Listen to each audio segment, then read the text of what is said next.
तो चलिए भाई आगे बढ़ते हैं। आज हम यूनिट्स एंड मेजरमेंट्स में मैं आपको पढ़ा रहा था range of lengths, degree Armstrong और फर्मी और पारसेक और लाइट ईयर, ये सब हमने पढ़े। ओके, अब आर्टिकल नंबर 2.4 में लिखा है मेजरमेंट ऑफ मास। डायरेक्टली ये इम्पोर्टेंट नहीं है, कुछ कुछ जिसने जो बोला है कि ये फला फला लेबोरेटरी में, नेशनल फिजिकल लेबोरेटरी में एक मास रखा है, उस सिलेंडर के मास को 1 kg कहते हैं, दैट इज टोटली बुलशिट। हाँ, फिर भी मैं यहाँ एक बड़ी इंपॉर्टेंट बात आपसे करने वाला हूँ, तो आप ये हेडिंग तो दे सकते हैं मेजरमेंट ऑफ मास, और उसमें बोल दीजिए कि while dealing with atoms and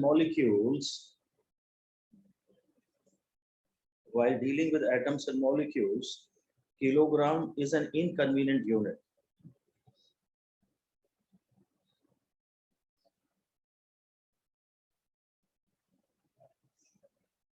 Kilogram is an inconvenient unit, and the practical unit of mass in atomic physics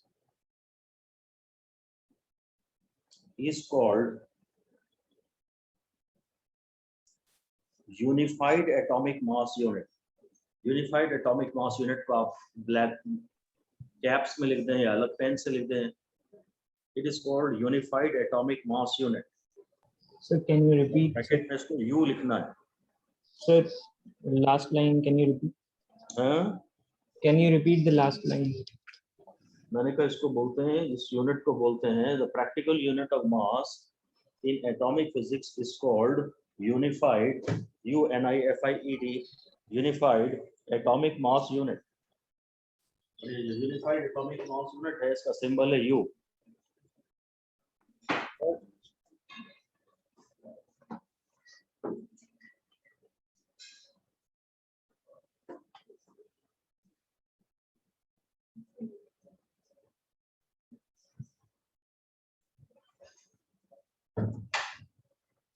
this is something very important. U जो है ना, ये काफी इंपॉर्टेंट है. अभी बहुत समय तो इसकी जरूरत आपको नहीं पड़ेगी. जब आप 12th के सिलेबस में U को पढ़ेंगे, एटॉमिक, इसको हम लोग लिख दीजिए, it is also called atomic mass unit, AMU. AMU का ही शॉर्ट फॉर्म है U. इसको एटॉमिक मास यूनिट भी कहते हैं.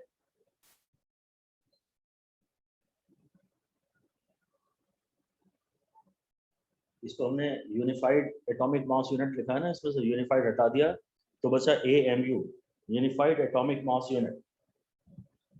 खाली AMU भी कहा जाता है और सिंबल इसका U भी है, U.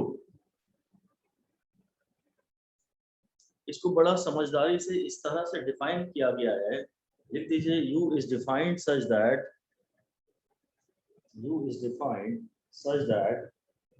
its mass is equal to that of, its value is equal to mass of 1 proton.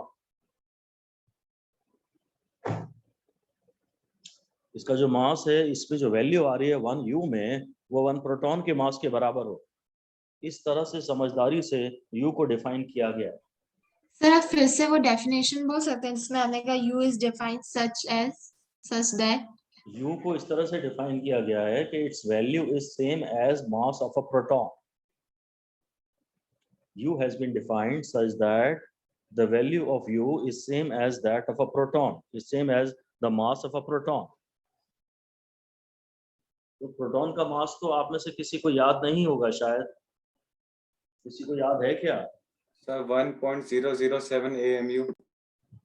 अरे बाबा रे, कौन भाई है ये? सर वो केमिस्ट्री क्लास में पढ़ा था. Yes, sir, last class में बता. Yes, sir. आग लगा दी रे, हॉल डाला रे तुम लोगों ने. गजब, मजा आ गया ये तो यार, बहुत बढ़िया, वेरी इम्प्रेस्ड. ये मेरे 32 सालों में पहली बार है जब 11th के बच्चे प्रोटॉन का मास बता रहे हैं. गुड, चलिए बहुत बढ़िया है. आपको शायद विश्वास ना हो मेरी इस बात का, पर हाँ, ये पोर्शन सबका बहुत ही कमजोर पाया जाता है, बहुत ही कमजोर पाया जाता है. तो इसको ज़रा स्ट्रांग बनाते हैं। वैल्यू तो आपको पता है, पर हो सकता है इसकी एग्जैक्ट डेफिनेशन ये वाली लिख दीजिए कि 1u इज इक्वल टू 112। ये वाली डेफिनेशन पढ़ी है क्या कुछ? Yes, sir. So अरे 112 the mass of a C12 atom. गजब, बहुत बढ़िया। 1u is 1/12 of the mass of one atom of C12। इतना ही पढ़ा है कि इससे ज्यादा भी कुछ पढ़ा है? इतना ही पढ़ा है। सर इतना ही है अभी, ये इससे पहले ऑक्सीजन लेते थे, इतना भी पता है। नहीं बस ठीक है, इसमें एक लाइन एनसीईआरटी में और लिखी है तो हम भी पढ़ा देते हैं, including the mass of electrons, मतलब इन ग्राउंड स्टेट, ये सब की बातें कही जाती है। ये डेफिनेशन बहुत ज्यादा वैसे मेरे हिसाब से काम की है नहीं। 1u is 1/12 of the mass of one atom of C12। पता हो तो बहुत ही अच्छी बात है, एक आध स्टार देना हो तो दे भी दीजिए, बट उससे ज्यादा नहीं। Don't keep revising it again and again and again. पता हो तो डेफिनेटली अच्छा है, हमारे कॉन्फिडेंस के लिए अच्छा है। और मुझे बहुत ही अच्छा लगा कि ये वैल्यू भी, ये डेफिनेशन भी आपको पता है और याद भी है। आप लोग यूजुअली 11th के बच्चों को ज्यादा अकल तो होती नहीं, बस नोट्स बनाने आते हैं, वो सुंदर सुंदर नोट्स बनाते हैं और बस एक बार क्लास खत्म तो कॉपी बंद और सीधे अगली क्लास में खुलती है। तो वो आप लोग नहीं कर रहे हैं, that's a beautiful sign. So this is a beautiful story. This is a lovely story. 1/12 the mass of one atom of C12।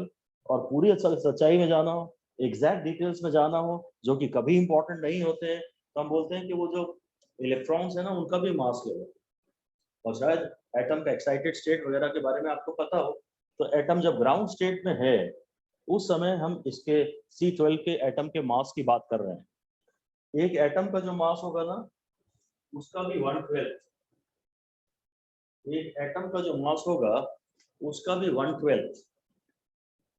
अब सवाल इस बात का आता है कि इसके कार्बन के क्वेश्चन से लिए यहाँ लिखते हैं हम लोग, what is a molar mass of carbon. देखो, what is the molar mass of carbon, बताओ, पता है तो?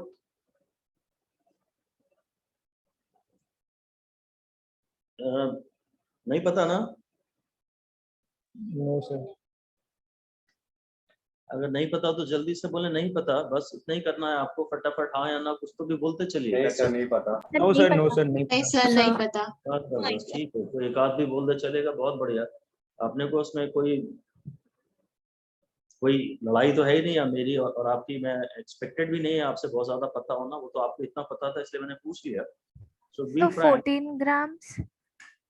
हाँ, वो जो कार्बन को ऐसा लिखते हैं 12C6, ऐसा कुछ लिखते हैं 12C6, ऐसा लिखते हैं। 14 तो एक्चुअली नाइट्रोजन का एटॉमिक मास होता है। ये लिख दीजिए, one atom of carbon is represented like this. Carbon का एक एटम इस तरह से रिप्रेजेंट किया जाता है। It has 6 protons and 12 - 6 neutrons. इसमें 6 प्रोटॉन्स हैं और ये 12 - 6 न्यूट्रॉन्स हैं।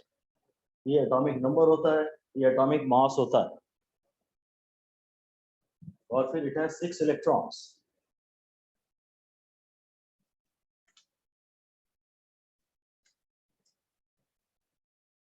तो कार्बन के एक एटम का मास जब हम बोलते हैं ना 12 है, तो उसकी यूनिट एक्चुअली 12U है। फिर से दोबारा लिख दीजिए, आप ज्यादा समझे बगैर लिख दीजिए, mass of one atom of C12, mass of one atom of C12। C12 बोल रहे हैं ना अपन इसको, C12। तो कार्बन का Yes, 12 sir. वाला आइसोटोप, वहाँ मास of one atom of C12 नहीं बोला शायद इसने। अच्छा, कार्बन 12 बोला तो है। Mass of one atom of C12 is 12U। थोड़ा सा मैं ज्यादा डीप में पढ़ा रहा हूँ, इतना एनसीईआरटी ने दिया नहीं है, पर शायद इट इज वर्थ। बहुत ज्यादा काम की चीज है। थोड़ी बहुत फिलहाल फिजिक्स में काम की है और केमिस्ट्री में तो खैर हद से ज्यादा काम की है। तो अगर आप ऑक्सीजन को मालूम है कैसे लिखते हो, बताना जरा। सर 816। हाँ, 16 और 8 ऐसा कुछ लिखते हो ना आप। तो इसके एक Yes, एटम का sir. मास है 16U, आप चाहो तो ये लिख लो 1608 मास of one atom of oxygen is 16। और उस समय यूनिट जब हम नहीं बोलते हैं, अक्सर केमिस्ट्री में आप इसकी यूनिट नहीं बोलते हो, तो इसकी यूनिट होती है U। Mass of one atom of oxygen is 16U।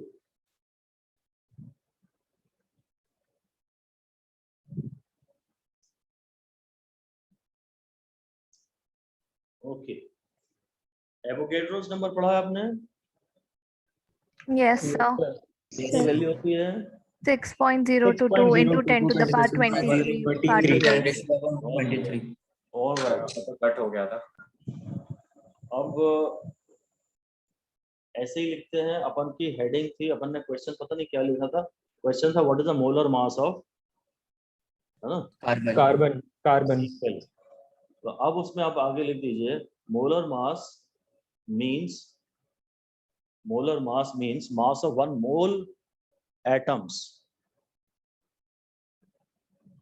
mass of 1 mole atoms of C12. Sir repeat कर देंगे? Molar mass means mass of 1 mole atoms or mass of 1 mole molecules, or mass of 1 mole molecules if the element occurs in nature as a molecule. ये थोड़ी C chemistry शायद start हो गई है, और ये आपने पुरानी क्लासेस में भी पढ़ा हुआ है। और कार्बन तो जो है ना वो मोनोवेलेंट है, मोनोएटॉमिक है। आपने if the element occurs के बाद क्या कहा? Element मेरे को occurs connection. as a molecule. Thank you, sir. If the molecule atom, if the क्या मैंने बोला था? If the Element occurs as a molecule. element occurs as a molecule. In nature. देखो जो कार्बन है ना वो मोनोएटॉमिक है, तो उसका 1 molecule is equal to 1 atom। चलो ये भी लिखो, carbon is monoatomic, carbon is monoatomic, so 1 molecule is of carbon is equal to 1 atom of carbon। 1 molecule of carbon is equal to 1 atom of carbon।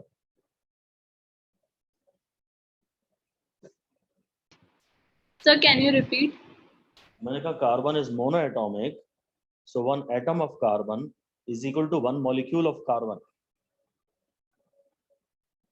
Carbon is monoatomic, so 1 atom of carbon is equal to 1 molecule of carbon। जितने भी metals होते हैं ना ये सब monovalent होते हैं, है ना? लिख दीजिए all metals are monovalent, sorry monoatomic, sorry not monovalent, monoatomic. All metals are monoatomic, so for all atoms, for all metals, one atom is same as 1 molecule।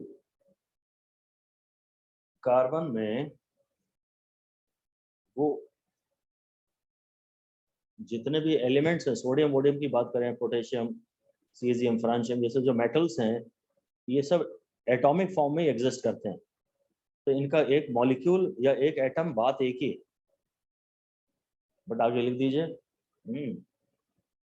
But अगर हम गैसेस की बात करें, जैसे हाइड्रोजन की बात करें, तो हाइड्रोजन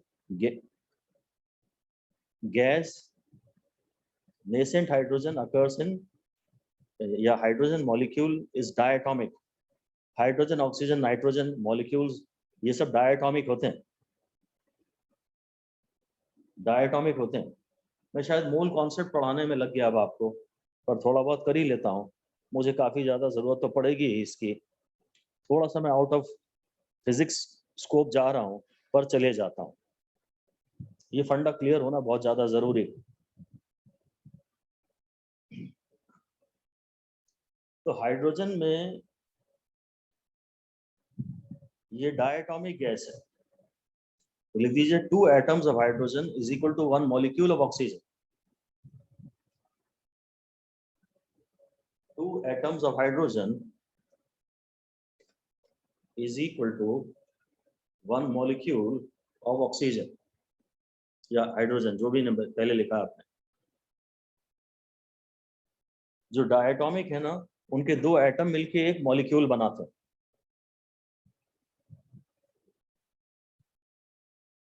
जो डायटॉमिक हैं उनके 2 एटम मिलके एक मॉलिक्यूल बनाते हैं। और इसी तरह कोई ट्राइएटॉमिक हुआ, जैसे ओजोन की बात करें O3, अगर कोई ट्राइएटॉमिक हुआ तो उसके 3 एटम को मिलके एक मॉलिक्यूल कहते हैं। लिख दीजिए, if an element is triatomic, अगर एक एलिमेंट ट्राइएटॉमिक है, then its 3 atoms form its 1 molecule.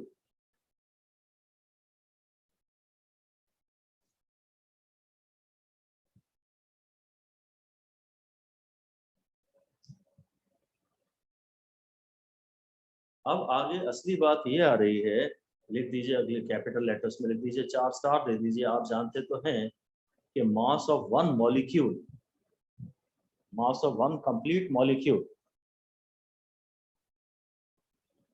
mass of 1 complete molecule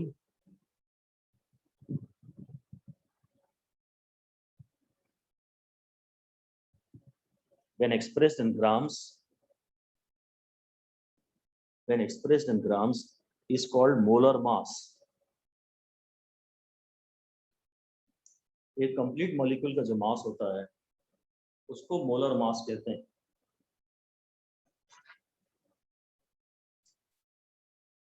तो अगर मैं कार्बन की बात करूं तो 1 molecule is equal to 1 atom is equal to 12 grams. उसके एक एटम का जो मास है ना, उसको ग्राम में एक्सप्रेस कर दो। Molecular mass when expressed in grams is called molar mass. जो भी मॉलिक्यूलर मास है उसी को ग्राम में एक्सप्रेस कर दीजिए, वही उसका मोलर मास कहलाता है। अगर मैं हाइड्रोजन की बात करूं,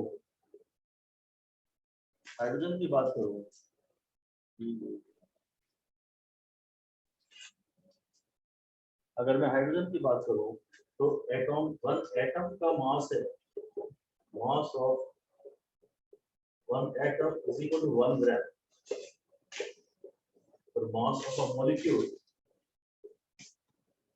इसको H2 से लिखते हैं ना अपन, mass of a molecule is 2 gram. 2 mass of 1 atom is actually 1 AMU and mass of 1 molecule is actually 2 AMU, जिसे खाली 2U कहा जाता है। तो मतलब AMU और ग्राम दोनों में एक्सप्रेस कर सकते हैं।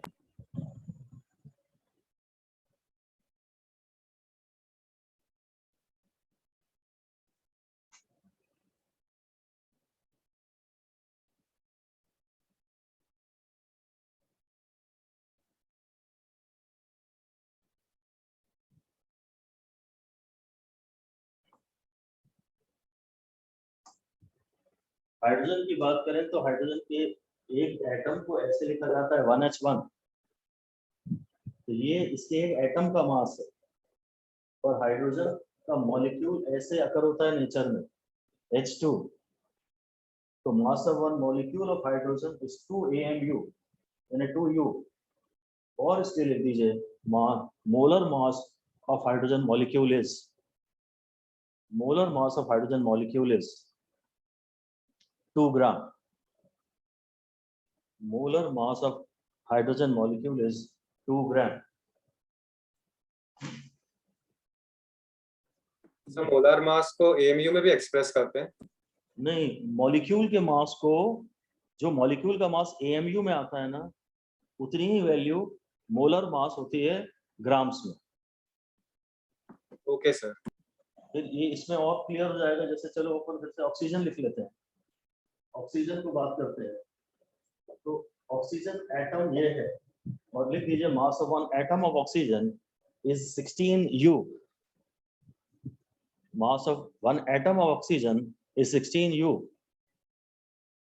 But oxygen is diatomic.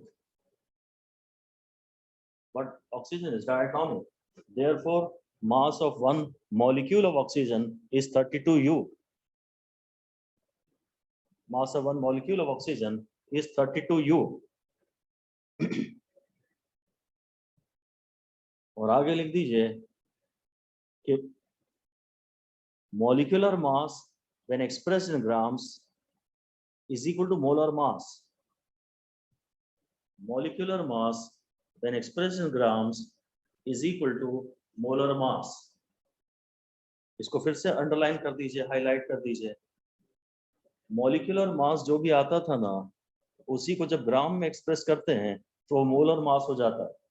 So molar mass of oxygen is कितना बोलो? 32 ग्राम. 32 grams. 32 ग्राम्स. ग्राम्स पे बहुत हाईलाइट करना है. शाबाश. एक एटम का मास 16, एक मॉलिक्यूल का मास 32. जब केमिस्ट्री में जब आप ये एटम के मास बताते हैं और जब आप कोई यूनिट नहीं बताते हैं तो उसका मतलब होता है यू. ऐसा लिख दीजिए. In chemistry, when dealing with masses of subatomic particles, in chemistry, physics में तो ज़्यादा नहीं ज़रूरत पड़ती. When dealing with masses of subatomic particles, if unit not mentioned, अगर unit mentioned नहीं है, then it is U. AMU. अगर यूनिट मेंशन नहीं है तो ये U है, एटॉमिक मास यूनिट है. इतनी केमिस्ट्री तो आपने पहले भी पढ़ी है और आपने आज तक कभी मास नहीं बताया. भाई अगर आप मास की बात कर रहे हैं तो आपको आंसर आपका ग्राम या किलोग्राम में होना चाहिए. अगर आप मास की बात कर रहे हैं तो ग्राम या किलोग्राम में होना चाहिए. बट याद करिए अपनी पुरानी क्लासेस को. आप बोलते थे हाइड्रोजन के एटम का मास होता है 1, तो 1 ग्राम की 1 किलोग्राम की 1 क्विंटल की 1 टन 1 क्या होता है? बिना यूनिट के तो बात करना बेवकूफी है. पर वो इम्प्लाइड रही है आज तक. ऐसा बोलते थे ना पुरानी क्लासेस में कि हाइड्रोजन के एटम का मास होता है 1. बोलते Yes, थे कि sir. नहीं? ये पूरा बोलते थे. सिर्फ 1 बोलते हैं. सिर्फ 1 बोलते हैं. हाँ ठीक है. आज के बाद उस 1 का मतलब होता है 1 U. ठीक है. Yes sir. Yes, sir. एक Yes. थोड़ा नाइट्रोजन की बात और कर लें. नाइट्रोजन की बात कर लें तो 14 and 7 और लिख दीजिए mass of 1 atom of nitrogen. Mass of 1 atom of nitrogen is 14. 14 मतलब 14 U. Mass of 1 atom of nitrogen is 14. 14 मतलब 14 U. और फिर से लिखते हैं nitrogen is also diatomic. Nature में नाइट्रोजन भी N2 के रूप में अपीयर होती है. नेसेंट नाइट्रोजन N2 के रूप में पाई जाती है. इसके 2 एटम मिलकर नाइट्रोजन का एक मॉलिक्यूल बनाते हैं. और हम लोगों को नाइट्रोजन के एटम्स नहीं मिलते हैं. नेचर में नाइट्रोजन के मॉलिक्यूल मिलते हैं. तो मास of 1 molecule of nitrogen is 28 U. 28 U. अच्छी बात यह है कि आप यूनिट के साथ बोल रहे हैं. पूरी फिजिक्स में बगैर यूनिट के आपने कभी कुछ भी बोला तो अच्छी बात नहीं होगी. एक पढ़े लिखे का फील नहीं आएगा उसमें. आप फिजिकल क्वांटिटी की बात कर रहे हैं, उसकी वैल्यू बता रहे हैं बिना यूनिट्स के. यूनिट हमेशा बहुत ज्यादा इंपॉर्टेंट होती है. तो आज के बाद हो सके तो केमिस्ट्री में भी यू आप अपने आप बोलते रहिए, जरूरत हो या ना हो. वहाँ कन्वेंशन नहीं है यूनिट बोलने की, पर आपके दिमाग में क्लियर है कि जो यूनिट हम नहीं बोल रहे हैं वो यू है. और इसीलिए हमारी अगली लाइन क्या होगी?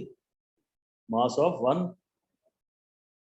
मोल ऑफ नाइट्रोजन या molar mass of nitrogen is 28 grams. 8 grams. grams. शाबाश. Excellent. Wonderful.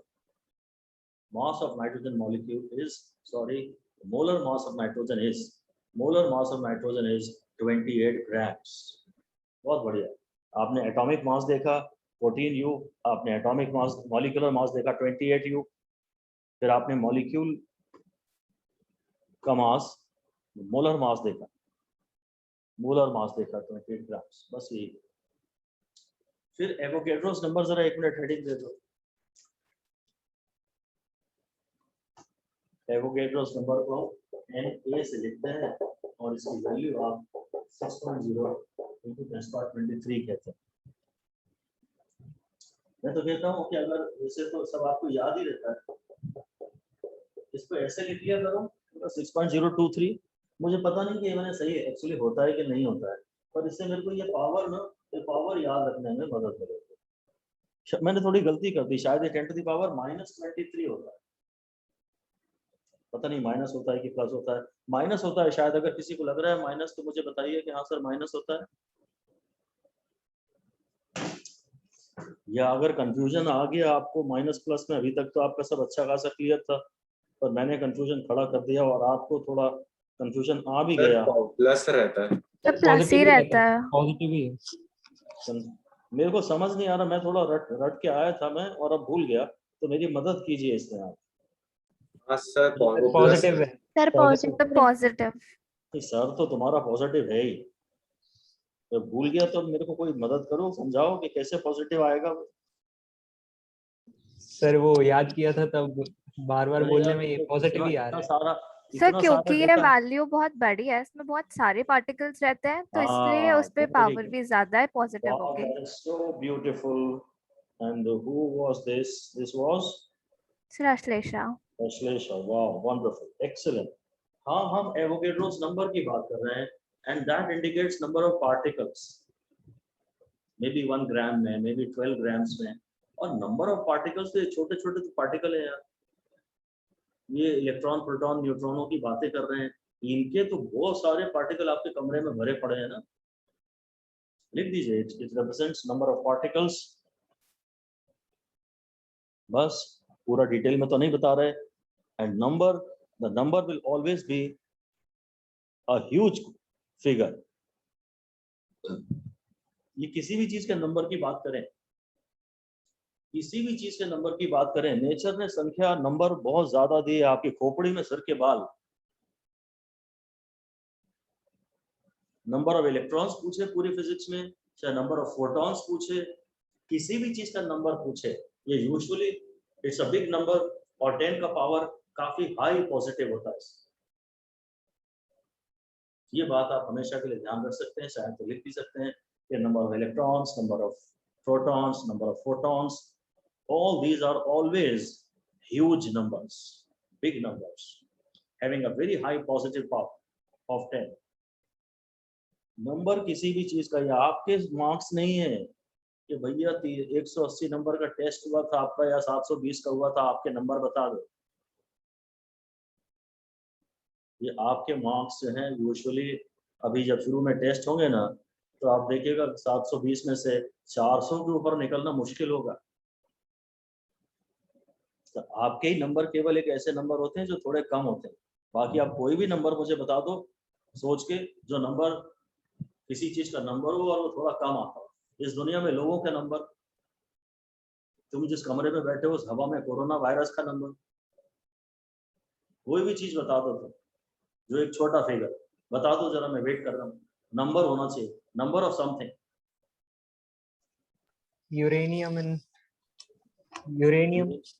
यूरेनियम का क्या? यूरेनियम एटम्स, मॉलिक्यूल्स यार बहुत होते हैं यार, कम नहीं होते। तुम्हारी रिक्वायरमेंट बहुत ज्यादा। अगर 1 ग्राम भी है, अगर 1 ग्राम भी यूरेनियम है ना भाई साहब आपकी खोपड़ी में या आपकी जेब में, तो उसमें मालूम है 6 × 10⁻21 एटम्स होते हैं। आप तो ये याद रख लो कि जब पूरी फिजिक्स में किसी भी चीज का अगर क्वेश्चन कहता है नंबर निकालो, तो रेयरली ऐसे एक्सेप्शंस आते तो हैं जहाँ ये फिगर 100, 200, 300, 400 आ जाता है, वरना नंबर हमेशा 10 का बिग पावर होता है। ये एक लाइन आप 5 स्टार के लिए लिख लीजिए। बहुत बार आपको एक्सपेक्टेड आंसर की रेंज पता होनी चाहिए। तो अगर नंबर निकालना है तो ये बड़ा प्यारा थंब रूल है कि mostly it's a huge number, it's a huge figure. Nature ने किसी भी चीज का नंबर थोड़ा सा पैदा नहीं किया, प्रकृति कोई कमी नहीं की है उससे। नंबर के मामले में तो हमेशा कोई सा भी नंबर इज ह्यूज। 10 का हमेशा पॉजिटिव पावर आएगा। कभी आपको नंबर ऑफ इलेक्ट्रॉन्स निकालने पड़े, कभी आपको नंबर ऑफ प्रोटॉन्स निकालना पड़े, कभी आपको नंबर ऑफ प्रोटॉन्स निकालना पड़े, एनीथिंग, एनी नंबर, अगर आपकी साइकिल में एयर में कितने मॉलिक्यूल्स हैं यही निकालना पड़ जाए ना, तो that will be a huge huge huge number. Number में हमेशा पॉजिटिव पावर होता है। जब भी आप किसी भी क्वांटिटी को पढ़ोगे ना, तो एक बात पे जरूर ध्यान देना, इस पे जो पावर है वो पॉजिटिव है कि नेगेटिव। ये बहुत मिक्सअप होती है चीजें, और ऐसी पता नहीं कितनी हम लोग कम से कम 100-200 चीजें तो पढ़ लेंगे 11th में, जिनमें 10 के पावर्स बहुत ज्यादा हुआ करेंगे। ग्रेविटेशनल कांस्टेंट जी की वैल्यू तुम्हें याद है, 9th क्लास में पढ़ी होगी अश्लेषा? Yes sir. किसकी? ग्रेविटेशनल कांस्टेंट जी 9.8 मीटर पर सेकंड स्क्वायर। हाँ, 9.8 कैपिटल मीटर जी पर नहीं, स्मॉल जी नहीं, कैपिटल जी। अच्छा कैपिटल जी। हाँ ग्रेविटेशनल कांस्टेंट, ये स्मॉल जी तो एक्सीलरेशन ड्यू टू ग्रेविटी होता है ना, वो G m1 m2 by sir r square. 6.3 इतनी देर में तो गूगल कर लिया होगा तुम लोगों ने यार, नहीं करते? गूगल नहीं करते सर, फोन ही नहीं, हैं? सर फोन ही नहीं है। ना ही किया करो तो अच्छा है। तो वो जो कांस्टेंट होता है ना, उसकी वैल्यू अभी क्या है मैं इंटरेस्टेड नहीं हूँ, आपसे दोबारा बात करूंगा। 9th क्लास में पढ़ा था, याद आया? Yes sir. Yes sir. Yes sir. ऐसी अपन बहुत सारी चीजें पढ़ेंगे 11th में ही, ऐसे बहुत सारी चीजें पढ़ेंगे। आपका ये कमजोर हो जाए तो चलेगा, 10 के पावर को भी आप भूल जाएं कि 11 है 12 है तो भी चलेगा, आप उसके साइन को मत भूलना। बस उस पर ध्यान देना हमेशा कि ये पावर का साइन पॉजिटिव है, ये पावर का साइन नेगेटिव है, बाकी तो अपन देख लेंगे। तो ये जो एवोगैड्रोस नंबर है, ये ह्यूज नंबर है, 6.02 इंटू 10⁻23 है। आप ये बता दीजिए मुझे, एवोगैड्रोस नंबर इंडिकेट क्या करता है? So the number of particles in Number one of mole particles in 1 of gram. an atom or a molecule. Correct correct correct, बस ठीक है, यही लिख दीजिए। Avogadro's number indicate number of particles in a mole, number of particles in a मोल।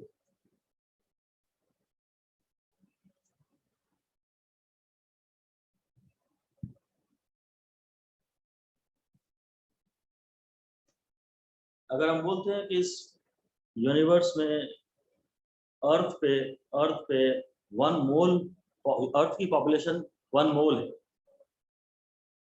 पता नहीं है भी कि नहीं है, नहीं, 1 मोल इतना बड़ा नंबर है, 1 मोल किसी के साथ भी एसोसिएट किया जा सकता है। तो क्वेश्चन इतना ऐसे ही लिख लीजिए कि express the population of earth, चलो इंडिया की पता है, इंडिया की ले लेते हैं। Express the population of earth in moles, population of India.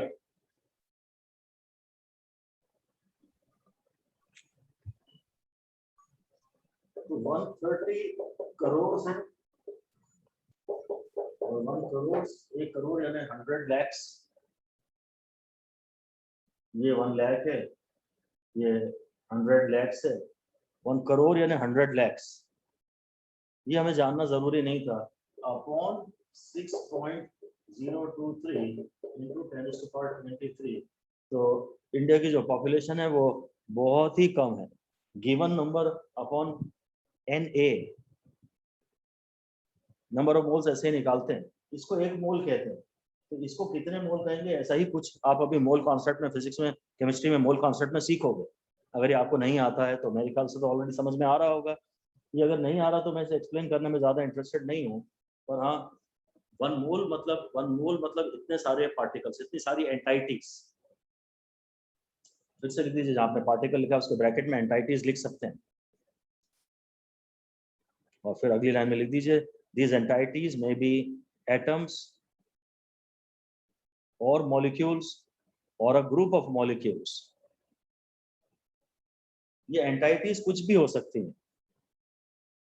These entities may be atoms or molecules or group of molecules. जैसे फॉर एग्जाम्पल स्मोक पार्टिकल, वो बोलेगा एक स्मोक पार्टिकल का ये सब कुछ है, मास दे देगा और कहेगा इसके 1 मोल का बात टोटल बता। मैं फिलहाल नंबर ऑफ एंटाइटीज है, 1 मोल आपने सही बताया, नंबर ऑफ पार्टिकल्स। मैं फिर एक क्वेश्चन और लिखवा देता हूँ इस कॉन्सेप्ट को क्लियर करने के लिए। क्वेश्चन लिख दीजिए कि calculate the charge on 1 mole of electrons. Charge on 1 mole of electrons. क्या आप में से कोई एक इलेक्ट्रॉन का चार्ज जानता है कितना होता है? Yes, sir. बताइए। So -1.6 -1.6 into 10 to the into 10 power to the power -19 -19 coulomb. coulomb. तो तुम लोग का बैच कुछ नासू दिख रहा है मुझे, अच्छी बात है, वेरी गुड। हाँ, क्वेश्चन रिपीट कर देंगे। क्वेश्चन ये है यार, पहले तो क्वेश्चन रिपीट कर रहा हूँ कि calculate the charge on 1 mole of electrons. तो जिस चार्ज की आप बात कर रहे हैं ना वो Na × E, ये Na है वो गेट-लोड नंबर, और एक इलेक्ट्रॉन का चार्ज, हाँ वो चार्ज भी नेगेटिव होता है और ये पावर फिलहाल नेगेटिव है। पूरी फिजिक्स में ज्यादातर जिस भी हम लोग क्वांटिटी जिन कांस्टेंट्स को याद करते हैं सब में नेगेटिव पावर ही होते हैं। जैसे जी का constant 6.67 into 10 to the power -11 आया था। Most of the numerical constants in physics have are raised to negative power. 1 mole electron का चार्ज अगर निकालना होगा तो 1 इलेक्ट्रॉन का जो चार्ज है, अगर 10 इलेक्ट्रॉन का चार्ज निकालना होता तो मैं 10 से मल्टीप्लाई कर देता, 20 इलेक्ट्रॉनों का चार्ज निकालना होता तो इसे 20 से मल्टीप्लाई कर देता। मुझे 1 मोल इलेक्ट्रॉन का चार्ज निकालना है तो मैं इसे इस 1 मोल से इस 1 इलेक्ट्रॉन के चार्ज को मल्टीप्लाई करूंगा। हमें इसे अभी कुछ याद भी नहीं करना है, मैं इस पर कोई स्टार भी नहीं दे रहा हूँ, बस मैं कह रहा हूँ कि 1 mole is a figure which you can associate with anything.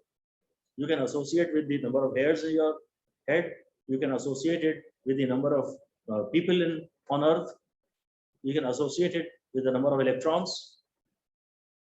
1 mole एक जनरल टर्म है और 1 मोल जो है किसी भी चीज का 6.02 into 10⁻23 उसका 1 मोल कहलाता है। ठीक है, इसे मैं आगे सॉल्व नहीं कर रहा हूँ और इस बारे में कुछ भी नहीं लिख रहा हूँ और अभी ये इंपॉर्टेंट भी नहीं था।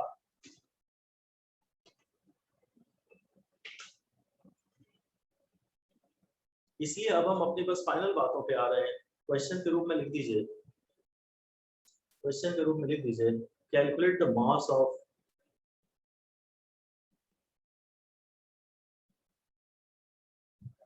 one mole atoms of oxygen.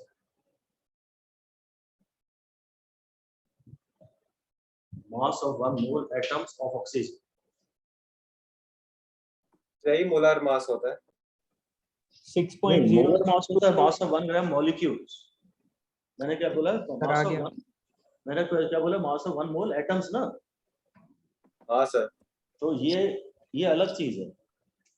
तो एवोगाड्रो नंबर इनटू ऑक्सीजन का मास ऑफ 1 एटम जो आपको निकालना है वो है ये। तो Na तो ये हो गया। अब ऑक्सीजन के एक एटम का मास है 16 U। ये और U को इस तरह से डिफाइन किया है, अभी हमने पूरा U के बारे में पढ़ा नहीं है, ये और U कैंसिल हो जाता है मालूम। तो इसका मास आ जाता है 16 ग्राम्स। अब ये थोड़ा सा ऑड लग रहा होगा, 1 मिनट पढ़ लेंगे ढंग से तो आ जाएगा। मैंने कहा था 1 मोल एटम्स का मास बताओ, तो 1 एटम का मास इनटू मोल्स में जितने एटम्स आते हैं, 1 मोल में इतने एटम्स आते हैं, 1 मोल में इतने एटम्स आते हैं और 1 एटम के मास से मल्टीप्लाई कर दो। और मैंने प्रॉपर्ली अभी U की वैल्यू आपको बताई नहीं है, थोड़ी देर में आप देखेंगे कि ये और ये कैंसिल हो जाया करेगा, पूरा का पूरा ये पूरा कैंसिल हो जाएगा और जितना 1 एटम का मास ग्राम में है ना, उतना ही 1 मोल एटम का मास, जितना 1 एटम का मास U में है ना, जितना 1 एटम का मास U में है ना, उतना ही 1 ग्राम एटम का मास ग्राम्स में, 1 मोल एटम का मास ग्राम्स में। हम ग्राम एटम की बात ना करें तो ज्यादा अच्छा है, नहीं तो आपको कंफ्यूजन होगा। हम तो सीधे इसी में एक पार्ट लिख देते हैं।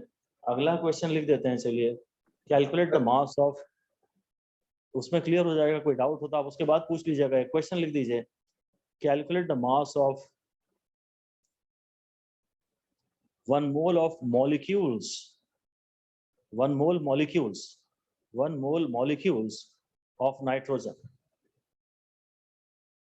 1 mole molecules of nitrogen.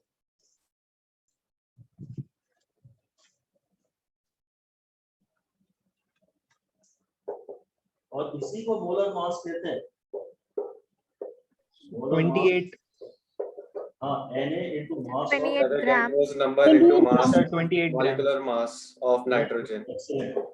6.02 into 10^23 और इसका एक मॉलिक्यूल का मास तो डेफिनेटली 28. 28 एक मॉलिक्यूल का मास, एक एटम का मास 14 है, एक मॉलिक्यूल का मास 28 है, और एक्चुअली वो एक मॉलिक्यूल का मास 28 U है, पर इतने सारे मॉलिक्यूल्स का मास जब आप निकालोगे ना तो वो 28 ग्राम्स आता है। यही बातें, यही बताना था मुझे आपको। बस मैंने एक मोल का कॉन्सेप्ट थोड़ा सा देने की कोशिश की। मोलर मास का मतलब होता है मास ऑफ Na molecules।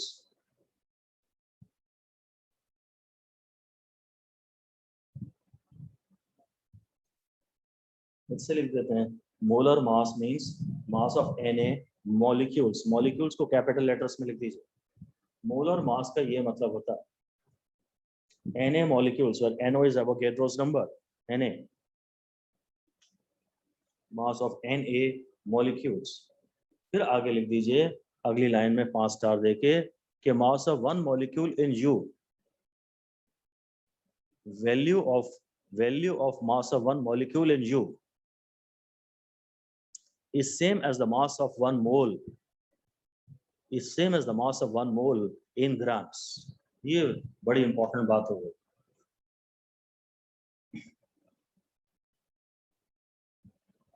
और फिर से लिख दीजिए if mass of 1 molecule is XU, then mass of then its molar mass is X grams। अगर किसी भी एलिमेंट के एक मॉलिक्यूल का मास XU है तो उसका मोलर मास X ग्राम्स होगा। ये बातें आपके लिए ना हद से ज्यादा इंपॉर्टेंट है। एनसीईआरटी ने तो एक इशारा देके छोड़ दिया, और कई बार वो बस इशारा देके छोड़ देता है, फिर टीचर को उसके ऊपर बहुत ज्यादा एक्सपैंड करना पड़ता है। And this was something very very very important, और ये बहुत काम आएगी आपको। इसको आपको मास्टर करना होगा। मैं आगे चलूंगा इसी में, अभी और बातें बाकी हैं। एएमयू को आप प्रॉपर्ली डिफाइन करेंगे, पर यहाँ तक आप अगर कोई बात दोबारा पूछना चाहते हैं तो प्लीज पूछ लीजिए। अच्छे आंसर दे रहे हैं आप लोग, दैट इज वेरी एंगेजिंग।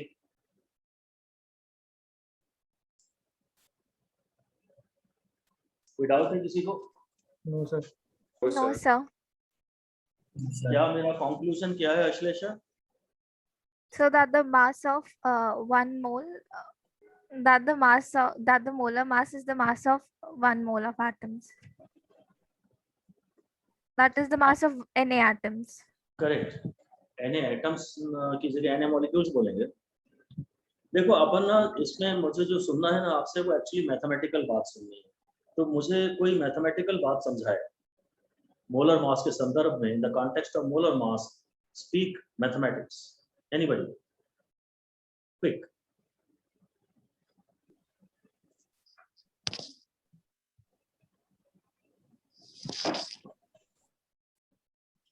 यही बोलना है आपको कि एक मॉलिक्यूल का मास जो AMU है, एक मोल का उतना ही मास ग्राम्स में। फिर से हम वो लिस्ट बना लेते हैं। फिर से लिख दीजिए इस बात को, समरी लिखिए, सिर्फ इतना सा पढ़िए और सब छोड़ दीजिए, और बल्कि ये लिख दीजिए मैथमेटिकल समरी। हमें इसकी थियरी में, यहाँ तो थियरी खैर काम की है, अदरवाइज ज्यादातर थियरी में इंटरेस्ट लेना नहीं है। मैथमेटिकल समरी, मैथमेटिकल बातें करिए आप अपने आप से, और बस इतना ही लिख दीजिए कि मास ऑफ 1 मॉलिक्यूल इन AMU, या मास ऑफ 1 मॉलिक्यूल U ही लिखिए। स्कूल एग्जाम में अगर आपने AMU लिख दिया तो टीचर काट देगा। मास of 1 molecule in U is same as mass of one mole in grams.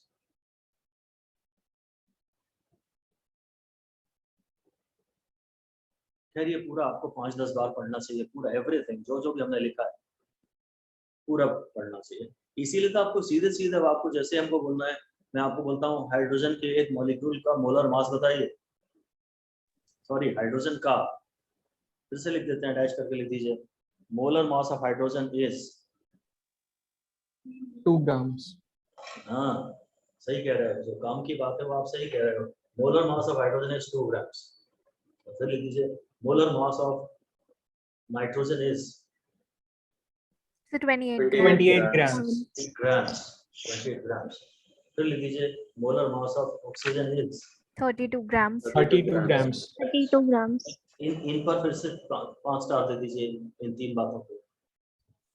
Sir हाँ सर मेरे यहाँ थोड़ा बारिश हो रही है, तो मैंने आप मुझे रिकॉर्डिंग भेज देंगे और नोट्स भेज रिकॉर्डिंग तो देंगे भेज आज। ही देंगे, पर बारिश हो रही है तो आप बारिश में जाइए, बढ़िया कूदिए फांदिए, क्या कर, रिकॉर्डिंग आई जाएगी आपके पास।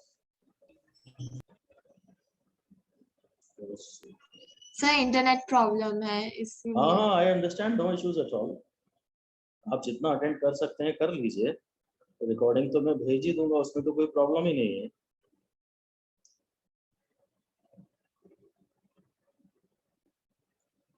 आप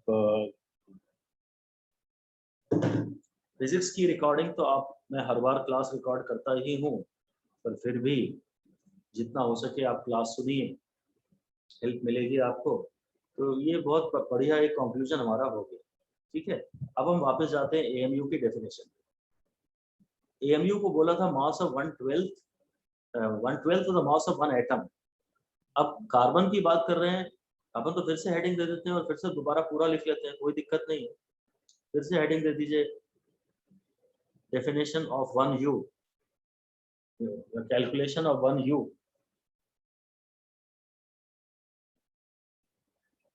कैलकुलेशन ऑफ 1U, और फिर से लिख दीजिए। अब मैं थोड़ा सा चलो ये लिखो 1/12 into mass of one atom of C12, 1/12 into mass of one atom of C12। Of course ये सब बातें इंक्लूडेड हैं कि वो उनमें इलेक्ट्रॉनों का मास भी इंक्लूड किया हुआ है और वो ग्राउंड स्टेट में है, ये सारी बातें भी हैं जो हम हर बार नहीं भी करेंगे तो चले, मोटी मोटी बातें, ब्रॉड बातें ही करनी चाहिए, सारी डिटेल्ड बातें हर बार नहीं करनी चाहिए। कोई पूछे तो ज्यादा गहराई में जाए, वरना तो मोटी मोटी बातें ही हमेशा करनी चाहिए। हर बार सब कुछ जितना आपको आता है वो बताएंगे तो कहीं ना कहीं अटकेंगे, नुकसान होगा आपको। स्कूल एग्जाम्स में कभी कभी आपने एक्सपीरियंस किया होगा कि कोई छोटा सा क्वेश्चन पूछा और आप उसको उसके बारे में जितना आपको आता था सब लिख दिया आपने, और उस चक्कर में पेपर के कुछ आखिर के 1-2 क्वेश्चन छोड़ गए। तो मोटी मोटी बातें ही ज्यादातर लिखनी चाहिए, not everything which you know about it. Anyway, so आगे ये लिख दीजिए, mass of one for carbon, या carbon is monatomic, carbon is monatomic, so mass of one atom of carbon is also equal to mass of one molecule of carbon। Carbon जो है वो monoatomic है, इसलिए उसके एक एटम का मास और उसके एक मॉलिक्यूल का मास सेम है। Mass of one atom of carbon is equal to mass of one molecule of carbon.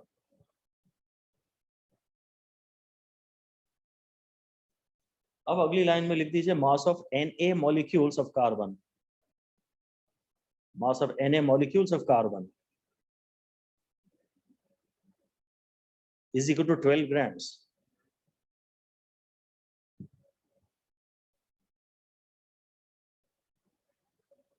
Na molecules का मास 12 grams है ना, मोल कॉन्सेप्ट इसी को बोलते हैं। और Yes, अगली लाइन में लिख sir. दीजिए therefore mass of one molecule of carbon is, mass of one molecule of carbon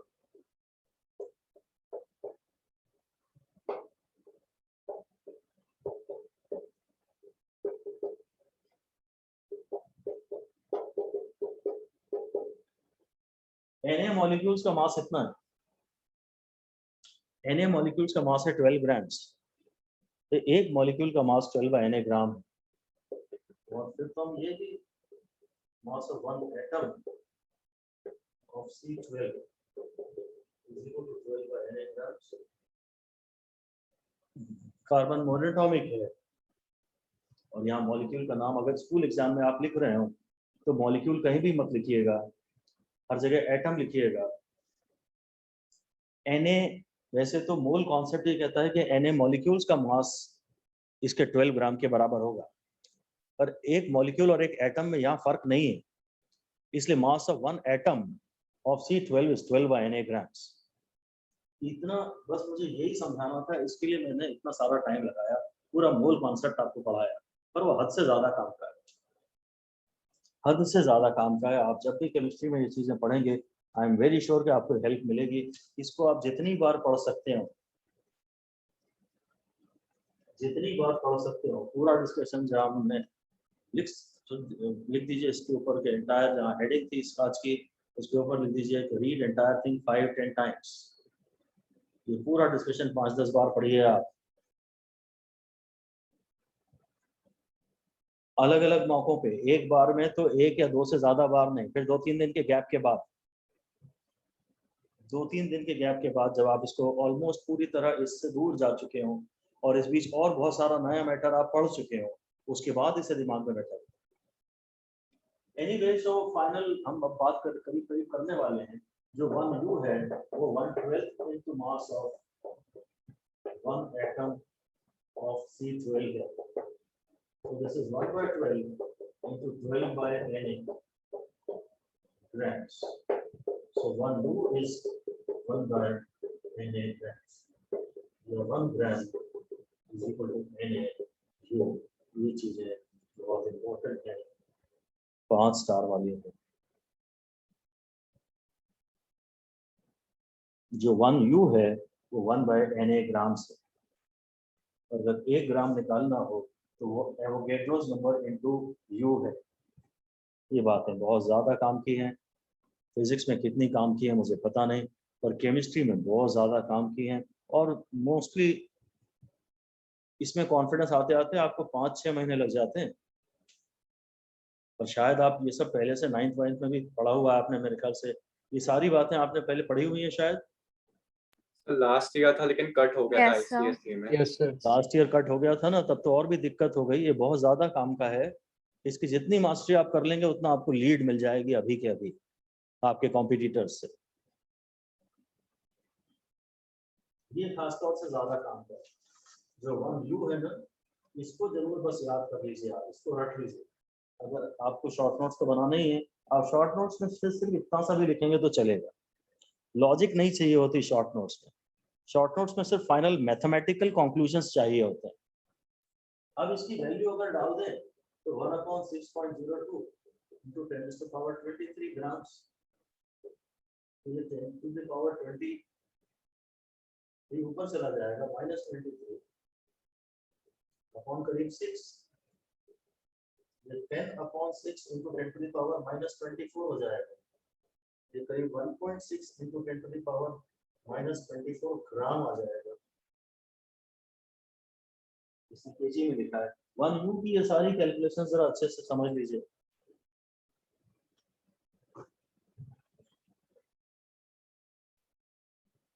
one you को मैंने 10⁻23 1/Na है ना, ये 1 है और ये नीचे, और ये ग्राम पे ध्यान रखिए, ग्राम ये ऊपर लेगा तो 10⁻23 हो गया।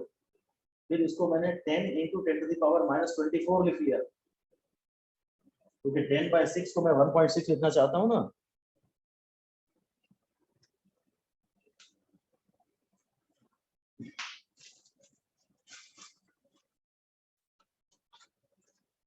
आप फिर से कंक्लूजन लिखिए फाइनल। 1U कितना पड़ता है, 1/12 ऑफ, नहीं बस चलो पूरा लिख रहा हूँ, 1/12 ऑफ 12 बाय ये।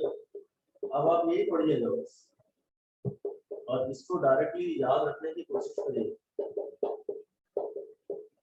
ये ग्राम से, और जिसकी आपको सबसे ज्यादा जरूरत पड़ेगी ना वो अब करीब ये एक्चुअली 1U को ऐसे भी सारी बातें याद रखनी है आपको, इस पूरे पे 5 स्टार दे दीजिए। और जब आप भी कोई भी न्यूमेरिकल सॉल्व करेंगे तो एक्चुअली आप केजी में करेंगे।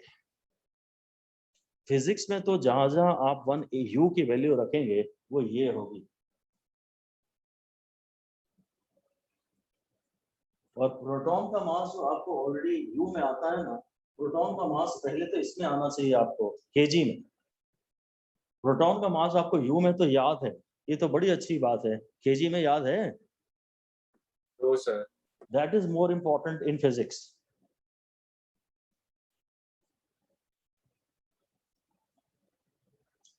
तो हमने जानबूझ के इस तरह से डिफाइन किया है कि ये जो मास आ जाए ना, यही एक प्रोटॉन का मास हो जाए Sir, नहीं आएगा around. हैं? Sir, प्रोटॉन का मास भी अराउंड इतना ही आएगा। हाँ, प्रोटॉन का इतना ही आएगा, न्यूट्रॉन का इससे थोड़ा सा ज्यादा आएगा। वो 1 AMU ही तो है ना, तुमने उसे 1.007 कहा ना, तो अप्रोक्सीमेटली वो 1 ही तो है। हाँ सर। लिख दीजिए, this is approximately equal to the mass of 1 proton and also equal to the mass of 1 neutron.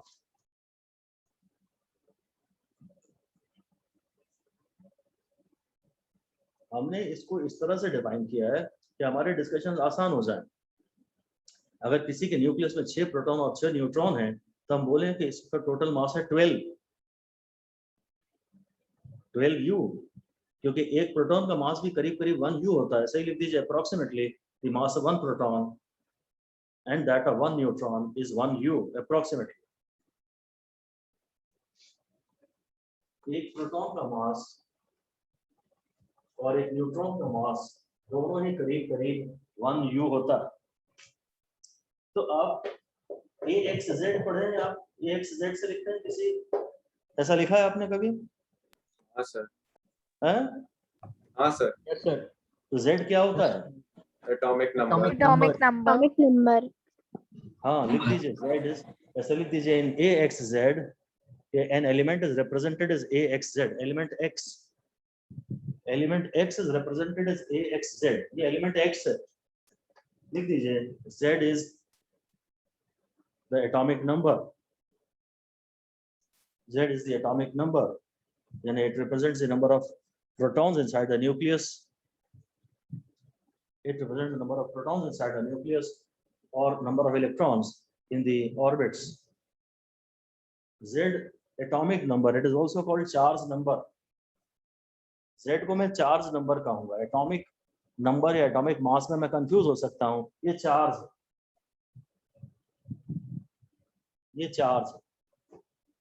Z is equal to Q।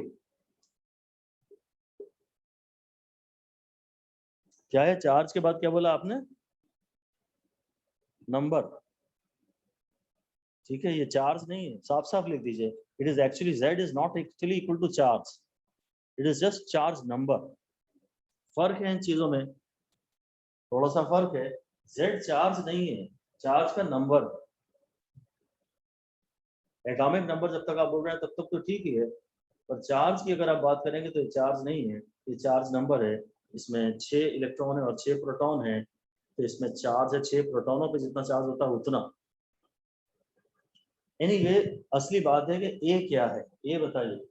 Atomic mass. Atomic mass. हाँ, एटॉमिक मास। Atomic mass.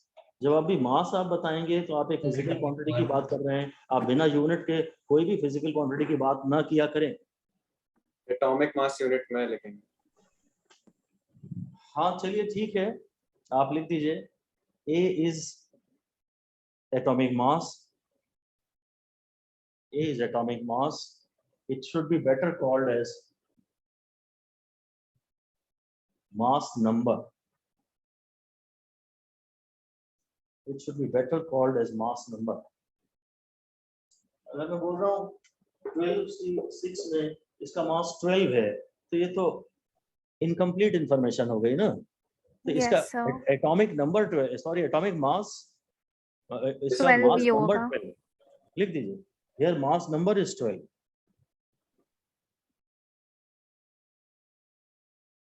मतलब इसका मास जितने 12 fundamental particles है ना, neutron या proton, उनके मास के बराबर है। एनीवे खैर अब आप समझ ही रहे हैं, मतलब मैं तो केवल इतना कह रहा था कि you should differentiate between atomic mass and mass number. Atomic mass में और मास नंबर में थोड़ा सा तो फर्क है। Mass number is a better description. Chemistry में आप झगड़ा मत कीजिएगा, चलने दीजिएगा जैसे चलती हैं बातें। फिजिक्स में ध्यान दीजिए कि ये एटॉमिक मास में बोल रहा हूँ 12, ये तो बड़ा अधूरा सा लग रहा है। मैं बोल रहा हूँ 2 शक्कर दे दो, 2 क्या होता है? 2 दाने चाहिए कि 2 किलो चाहिए कि 2 बोरे चाहिए कि 2 ट्रक चाहिए कि 2 पहाड़ चाहिए?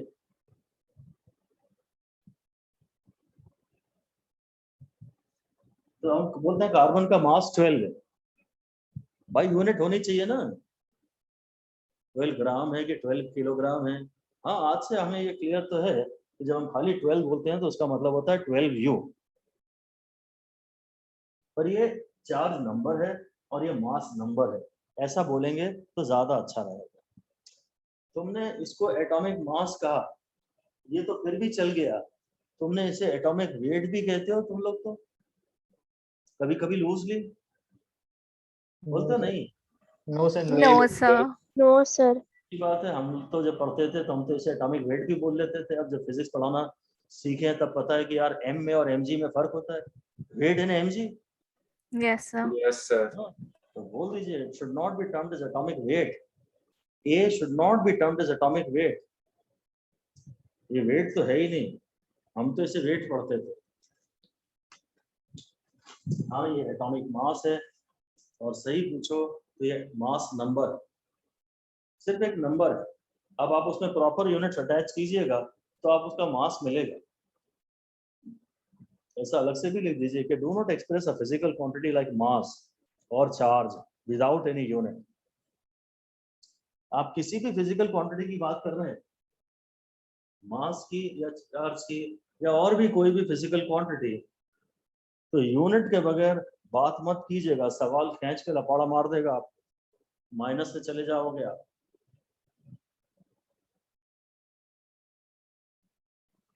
आज से ध्यान रखना बहुत इंपॉर्टेंट है। अगर आप सिली मिस्टेक्स नहीं करना चाहते तो यूनिट पे ज्यादा ध्यान दिया करें, पहले नंबर पे बाद में ध्यान दें। अगर उसने बोला 12 ग्राम पर सेंटीमीटर क्यूब, तो आप 12 है कि 13 है ये बाद में देखना, पहले ये देखना कि ग्राम पर सेंटीमीटर क्यूब है कि ग्राम पर सेंटीमीटर स्क्वायर है कि केजी पर सेंटीमीटर क्यूब है। यूनिट जो भी है जैसी भी है उस पर ध्यान ज्यादा फोकस जाए आपका। मिस्टेक्स यही होती हैं कि हमें सिखाया गया बचपन से कि उसकी न्यूमेरिकल वैल्यू पे ध्यान ज्यादा है, तो यूनिट हम अपनी मर्जी से कुछ भी ले लेते हैं बात में। बिना यूनिट की कोई बात कभी नहीं हो सकती ढंग की काम की। बस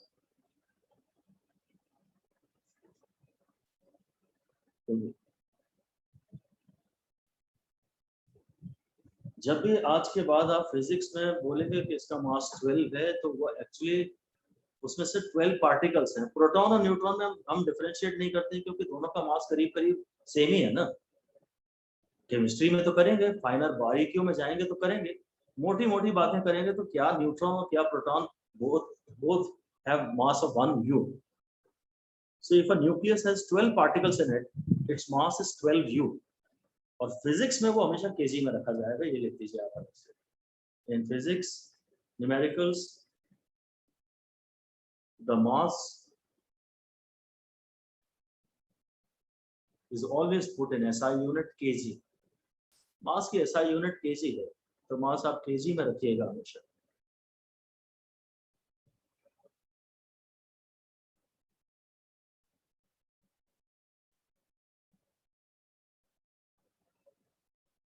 ये बहुत दुख देगा आपको, बहुत प्रॉब्लम्स क्रिएट करेगा, बहुत नेगेटिव्स करवाएगा, पर आपके पास बहुत अच्छा कंटेंट आपने लिखा हुआ है। जब भी आपको मोल कॉन्सेप्ट में डाउट आए ना, एक बार जरा इसको भी पढ़ लीजिएगा, शायद कहीं रास्ता मिल जाए, और नहीं तो फिर यू आर फ्री, आप मुझसे पूछ भी सकते हैं। केमिस्ट्री वाला मोल कॉन्सेप्ट हो सकता है मुझे ज्यादा ना आता हो, बट फिर भी मोस्टली मेरे ख्याल से काम बन जाएगा आपका। आप एक क्वेश्चन लिखिए, क्वेश्चन लिख दीजिए कि फिजिक्स में एक फॉर्मूला ये होता है CRMS का ये फॉर्मूला होता है। CRMS ये सब क्या है मुझे नहीं पता, फिजिक्स में फॉर्मूला होता है, हीट के चैप्टर में पढ़ते हैं मॉलिक्यूल्स की जो स्पीड होती है ना, उसको उनकी आरएमएस स्पीड कहते हैं। उसका फॉर्मूला √3 RT बाय m। ये T टेम्परेचर है और R पता नहीं कोई तो भी गैस कांस्टेंट वगैरह है ना। लिख दीजिए, क्वेश्चन लिख दीजिए, what will be substitute in place of m, what will be substitute in place of m where for hydrogen. Hydrogen का m हम क्या रखेंगे? Here of course m is the molar mass. 2 2 gram. 2 grams. 2 grams. मुझे अब आप unit मत बताइए, मुझे सिर्फ वैल्यू बताइए। 2 So 2.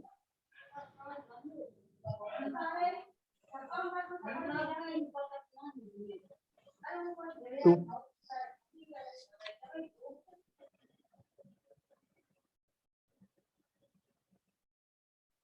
2 तो नहीं है इसका आंसर।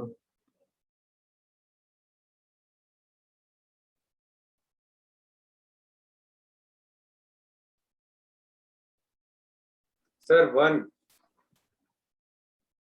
1 भी नहीं है इसका answer. Sir, will you please repeat the question? Question ये है कि in this formula where m is the molar mass, what value will be substitute when we are considering the gas hydrogen? Here all calculations are in SI units.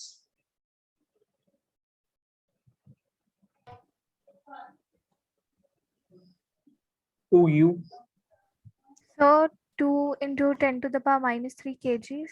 Ashlesha salute. 2 into 10 square क्या बोला आपने? Minus 3 kg. हाँ 3। Of course मैं आपसे यही कह रहा हूँ कि आप केजी में ही रखेंगे। Now this will be the mass of 1 gram mole but in kg. आप you will be doing entire thing in M K. आर मुझे पता नहीं क्या है, पर इसकी जो भी एसआई यूनिट है उसमें आप आर की वैल्यू डालेंगे। टी मुझे पता नहीं क्या है, पर आप टी की वैल्यू एसआई यूनिट में डालेंगे। आप एम जितना भी गैस कंसिडर कर रहे हैं उसका मास केजी में ले लिख दीजिए। Here m is the mass of 1 gram mole but in kg। है तो 1 ग्राम मोल का ही मास, पर केजी में लाइए। बहुत ही शानदार बात हुई है आपसे, बहुत ही बेहतरीन बात। आप रियलाइज अभी करें या ना करें, लेटर ऑन आप रियलाइज करेंगे कि तो मजा आ गया। m is the mass of 1 gram mole but in kg, इसलिए m की वैल्यू 2 नहीं। अब ये यूनिट तो आपको पता है केजी में ही डालना है, तो 2 यू मार्क मत बोलो, ये केजी में डालना है, आपकी जिम्मेदारी है। यहाँ पे सब कुछ ऐसा यूनिट में डालना है अपनी अपनी। एक कैलकुलेशन में हर चीज अपनी अपनी एसआई यूनिट में डाली जाती है। m here the amount being considered is 1 mole, so I'm talking about 1 gram mole gas, 1 gram mole of hydrogen, but I will express its mass in kg. So this is a lovely answer, this is a beautiful answer। ध्यान रखिएगा, और ये कम से कम 7-8 बार आप गलती करेंगे, उसके बाद आपसे इसमें गलतियां नहीं होंगी। 7-8 बार गलतियां जब होंगी तब आपको ये दिमाग में आपके बैठेगा कि अच्छा अच्छा अच्छा अच्छा ये केजी में आता है। ये पूरा डिस्कशन बहुत ज्यादा टफ है, पर रिवॉर्डिंग भी बहुत ज्यादा है आपके लिए। अगर इसको आपने 3-4-5 बार पढ़ लिया ना, तो आपको पूरा केमिस्ट्री के मोल कॉन्सेप्ट में आप मजा आ जाएगा। आप अपना छा जाओगे क्लास में, आपकी कूद कूद के आंसर दोगे। इसमें दम लगा दो जितनी तुम्हारे अंदर है, जितना जोश तुम्हारे अंदर है। मूल कॉन्सेप्ट केमिस्ट्री की बुक से भी पढ़ सकते हो चाहो तो। इस बीच मेरे ख्याल से तो बहुत कुछ मैंने करा दिया, और कुछ नहीं करो तो कोई बात नहीं, इसी को बहुत बार पढ़ लो, सारी बातें खत्म हो गई। 1 U जो है वो 1/Na ग्राम है। Finally 1 is 1/Na gram, it is 1.6 into 10 to the power minus 24 grams, and it is 1.6 into 10 to the power minus 27 kg.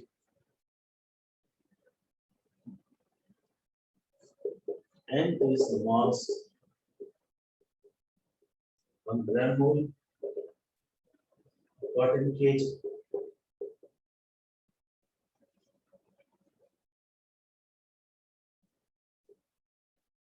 मोल को मोल की स्पेलिंग ये है मोल ऐसे ही लिखते हैं। और ये क्या चीज है? उसका सिंबल The symbol of ये mole. मॉलिक्यूल है यार कायदे से। जितनी जगह में आपने डॉट लगाया उतनी जगह में आप साला ई भी लिख सकते थे। ऐसा क्या बचा लिया आपने उसका शॉर्ट फॉर्म? ये जो है ना, ये कायदे से मॉलिक्यूल का शॉर्ट फॉर्म है। मोल तो ज्यादातर पूरा ही लिखा जाता है, ये भी ध्यान देना। ये मोल है कि मॉलिक्यूल है, यही 2-3 बार अगर आपसे गलती हो गई तो आपका पूरा मोमेंटम बिगड़ जाएगा, आपका पढ़ने का मन ही नहीं करेगा, फेंक दोगे किताब उठा के आप हमारे टकले पे।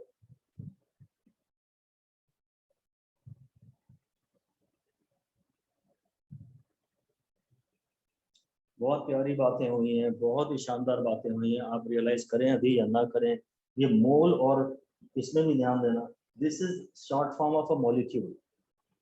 हालांकि बड़ी अच्छी अच्छी किताबों ने भी इसे कहीं कहीं गलत यूज किया हुआ है। तो जो किताब यूज कर रही है वो आप समझ जाओगे 2-3 बार में, लड़ना मत। किताब गलत इसको कभी कभी मोल के रूप में यूज करती तो है, आप गलत नहीं थे। पर एक्चुअली जितनी जितनी जगह में ई लगाया उतनी जगह में अगर मैं डॉट लगा दूं तो मैंने क्या सेव किया यार? ये मॉलिक्यूल का तो फिर भी शॉर्ट फॉर्म है, ये मोल का शॉर्ट फॉर्म नहीं है। और लिख दीजिए साफ साफ के be very careful whether we are talking about a molecule or a mole।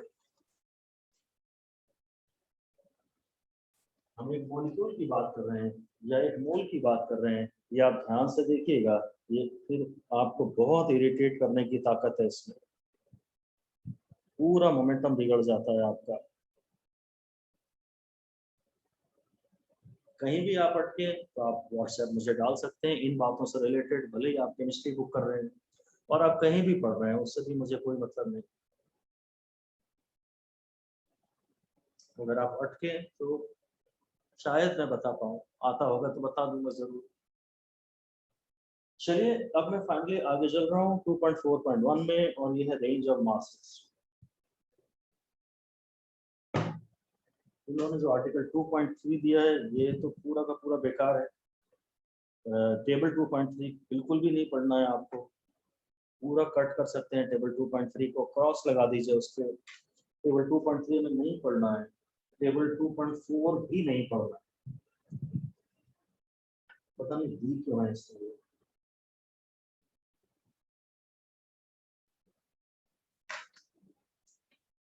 Range of masses में तो मैं काम करता हूँ, रेंज ऑफ मासेस में आगे ना मेजरमेंट ऑफ मास था पहले और रेंज ऑफ मासेस, और फिर मैं ये सब लिख ही देता हूँ आपके सामने कि एग्जैक्ट वैल्यू।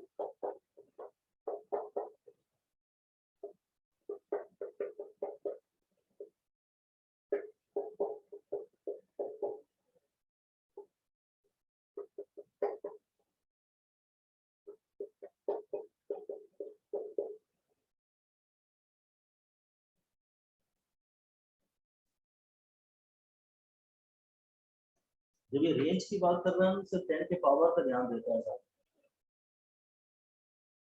बाकी तो कुछ भी काम करना, बस यही याद रखना है आपको, ये तो याद रखना जरूरी है।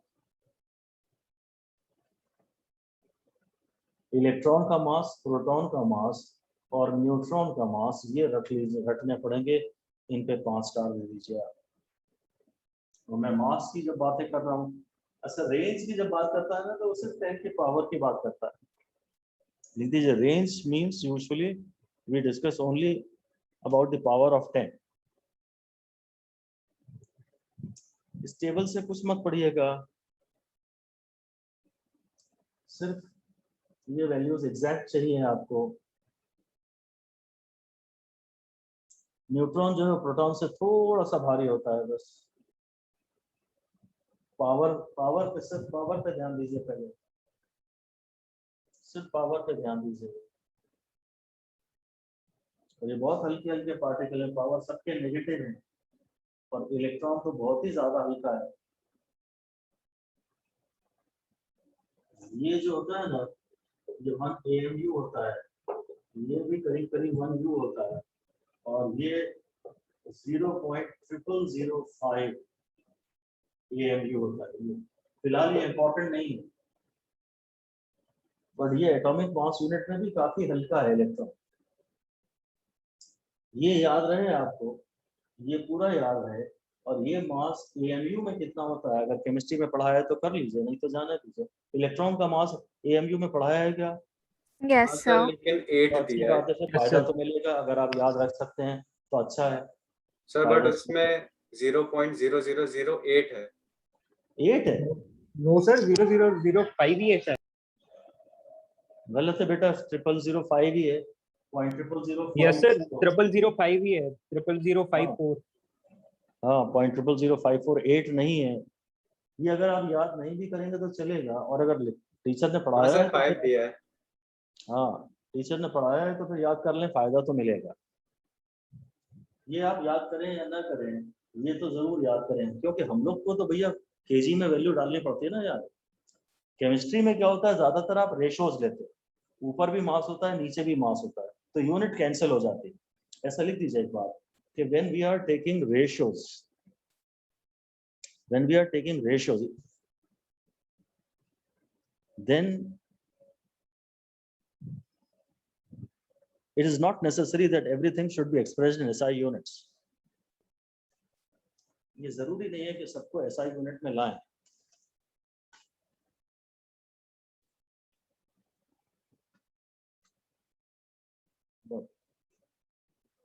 Both the numerator and the denominator should be in same units.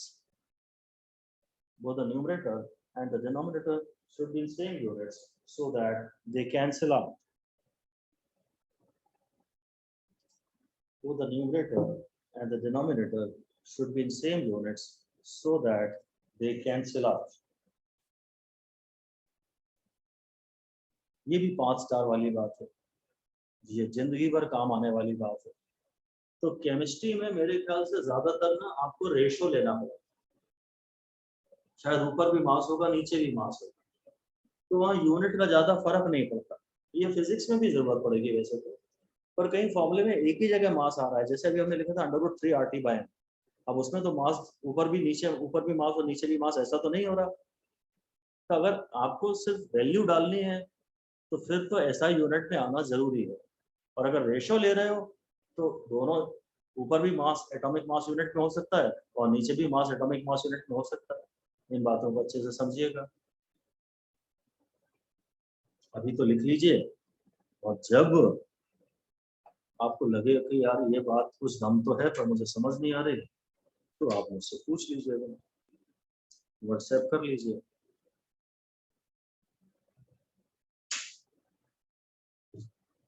अब हम आगे चल रहे हैं। मतलब आज की क्लास में जितना भी मैंने पढ़ाया है ना अभी तक, वो सब बहुत ज्यादा काम, पूरे ही 5 स्टार वाला मैटर है, बहुत ही ज्यादा काम कर रहे हैं, एक एक लाइन उसमें शायद काम की। मेजरमेंट ऑफ टाइम पे आ रहे हैं 2.5 पे।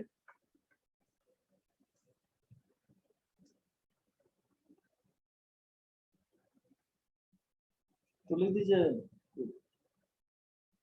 Time can be measured very precisely by using atomic clock.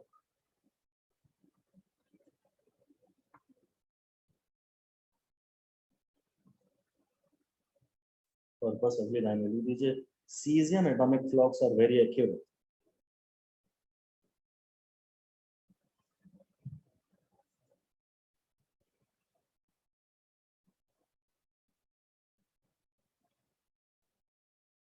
आप रिपीट कर देंगे?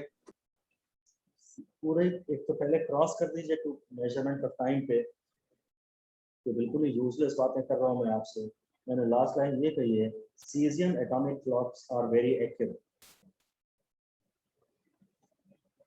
cesium की जो क्लॉक्स हैं वो बहुत ज्यादा एक्यूरेट है।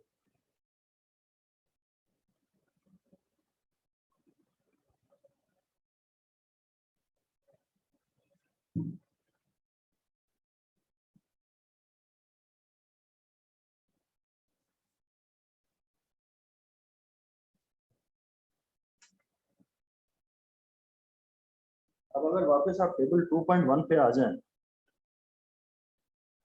तो टेबल 2.1 में उन्होंने 1 सेकेंड को डिफाइन इसी तरह से किया। खोल पा रहे हैं कि आप table 2.1? Yes, sir. Yes, sir. Time की एंट्री देखिए, मैं लिखवा तो देता हूँ, मैं एक लाइन मैं डिक्टेट कर रहा हूँ जो उसने टेबल 2.1 में टाइम की एंट्री में डेफिनेशन दी है, मैं डिक्टेट कर रहा हूँ, पर आप शुरू से लिख सकते हैं कि will never be asked in exam, पूछा नहीं जाना चाहिए, ऐसा फुटनोट में लिखा भी है ना, इसके फुटनोट में लिखा भी है कि किसी भी टेस्ट में ये नहीं आना चाहिए, और शायद स्कूल टीचर पढ़ाएगा, इसलिए मैं भी लिखवा देता हूँ, पर कायदे से एज पर एनसीईआरटी ये पेपर में आनी नहीं चाहिए। लिख दीजिए 1 second is the time of 1 second is the time of 9192631770 vibrations in cesium atomic clock। पूरा डिटेल में नहीं लिखा रहा है, खाली ये नंबर, इस नंबर में हम लोग, नंबर है इसलिए हम इसमें इंटरेस्टेड हो सकते हैं, पर उसने कहा है कि कोई ये नंबर पूछेगा नहीं, खबरदार किसी ने पूछा तो। सर ये आपने जो इतना बड़ा नंबर लिखा है उसके नीचे क्या लिखा है? मैंने लिखा है कि 1 second is the time of these many vibrations in cesium atomic clock। Yes sir. 9192631770 9192631770 vibrations in cesium atomic clock। ये फिगर आपको याद करने की जरूरत नहीं है, एक जमाना था जब मैं भी इसको याद कराता था और अच्छा याद हो भी जाता था स्टूडेंट्स को, जरूरत ही नहीं, फुटनोट मैंने कभी पढ़ा नहीं, एनसीईआरटी हमने कभी पढ़ी नहीं, हम तो गाइड्स के हिसाब से पढ़ाते थे। उन्होंने बाद में सब चीजें एनसीईआरटी को मोर स्टूडेंट फ्रेंडली बना दिया। बहुत साल पहले प्रीवियस ईयर क्वेश्चंस में आप देखेंगे तो शायद कभी आया भी हो, अगर ये PYQ में मिल भी जाए आपको तो भी इसे करना नहीं। अब जो पेपर्स होंगे उसमें ये नहीं आएगा, और अगर आप परफेक्शन चाहते हैं तो फिर ठीक है कर लीजिए, कोई बुराई भी नहीं है, बट जरूरत नहीं, अगर ये याद ना हो तो फ्रस्ट्रेट मत हो, थोड़ा बहुत एक्स्ट्रा आप जा सकते हैं, प्रोवाइडेड आप उससे फ्रस्ट्रेट ना, वही काम करिए जिससे करने में आपकी खुशी बढ़े, मजा आए, आप जिससे आप एंजॉय करें। इसको रटने में एंजॉयमेंट तो नहीं आएगा, तो देखेंगे साले कुछ अगर लगेगा कि यार इसके बगैर काम नहीं चल रहा, तो आप तो बोल देना सीधे से कि सर हमें याद नहीं हो रहा, आप कराओ, आपका काम खत्म। अगर इम्पोर्टेंट होगा तो मैं कराऊंगा, हर हाल में कराऊंगा। ज्यादातर 95-96% चीजों में तो मैं ये नहीं कहूंगा कि यार ये तो यार रटनी पड़ेगी, कुछ ना कुछ शायद मैं निकाल ही लूंगा। 4-5% चीजें हैं जहां मेरे को हार माननी पड़ेगी और कहना पड़ेगा कि यार ये रटनी पड़ेगी, और ऐसी चीजें खैर वो पेपर में दे देते हैं, पेपर में तो रटने वाली चीजें वो सारी वैल्यूज दे देते हैं, जितने भी कॉन्स्टेंट्स होते हैं first page of the paper में ये एक बना देते हैं टेबल ऑफ कॉन्स्टेंट्स, और पेपर में सारी वैल्यूज आपको दे देते हैं। नहीं, जितनी सबसे शिटियस्ट चीज हमने अगर आज कुछ पढ़ी आज की क्लास में तो वो ये पूरा का पूरा टेबल 2.1 पूरा ही फर्जी, वो तो मैं पहले ही कटवा चुका था। टाइम क्या होता है एटॉमिक स्केल में वो मैंने जरूर पढ़ाया। तो आज की क्लास में हमने बेसिकली पढ़ा मेजरमेंट ऑफ मास, उसमें mole concept, basically mole concept पे हम चले गए, बहुत प्यारी बातें हुई, और फिर उसमें एटॉमिक मास यूनिट क्या होता है वो हमने पढ़ाया, 1U इज 1/Na ग्राम। अब वो 1/12 of mass of C12 atom आप भूल जाइएगा, अगर आप 1/Na ग्राम याद रख पा रहे हैं तो बस वो अपने लिए ज्यादा काम, क्योंकि डायरेक्ट एप्लीकेशन के करीब आ गए ना। 1/Na भी आप भूल सकते हैं, अगर आपको 1.67 × 10⁻24 ग्राम और 1.67 × 10⁻27 ग्राम है याद है, तो 1/Na वाली बात भी आप चाहें तो भूल सकते हैं, पर 1/Na में ध्यान दीजिएगा कि आंसर वो ग्राम्स में है, कहाँ ग्राम है और कहाँ किलोग्राम है वो ध्यान दीजिए। बहुत ही प्यारी बातें हुई हैं, रेंज ऑफ मासेस पे तुम थोड़ी बहुत बता दिया आपको, और मेजरमेंट ऑफ टाइम बता दिया, यहाँ तक ये पूरा डिस्कशन समाप्त होता है। अब ये जो अगली बात, अब जो पोर्शन बचा है ना 2.6, ये थोड़ा और ज्यादा एग्जाम ओरिएंटेड डिस्कशन, एक्चुअली तो 2.6.1 से, फिर ये पूरा हम ढंग से पढ़ेंगे,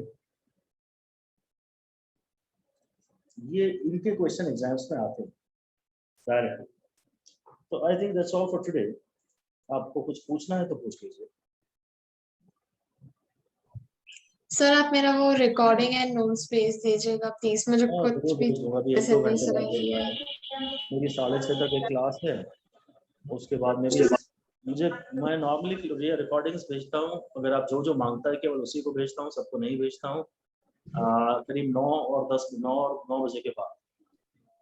तो ओके जिसको सर। रिकॉर्डिंग चाहिए होती है ना, वो एक बार अलग से मुझे व्हाट्सएप डाल दिया। Okay sir. चलिए ठीक है। Excuse me sir. जी सर नोट्स भी सर प्लीज। वाइवा कब होगा? वाइवा मैंने बोला था क्या? सर आपने शायद सैटरडे का बोला था। नो सर, आपने बाद में वो संडे का दिया था। अच्छा चलिए ठीक है, मे बी सर वो अनमोल थे। संडे ही रखेंगे शायद, हम बता देंगे आपको। आप व्हाट्सएप करके पूछा करें ओके ताकि सर। आपको व्हाट्सएप करने की आदत पड़े।